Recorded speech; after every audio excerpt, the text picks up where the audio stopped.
Assessing the flavour profile and quality of pineapples has always required a physical assessment of the flesh.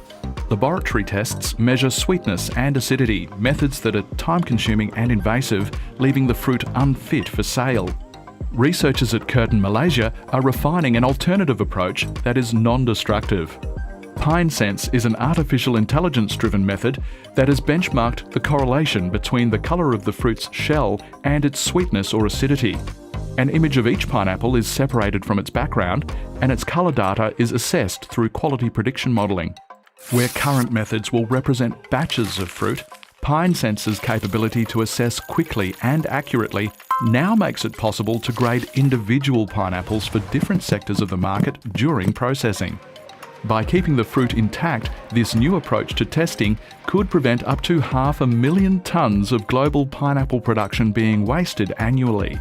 The PineSense process could be adapted to test other varieties of fresh produce.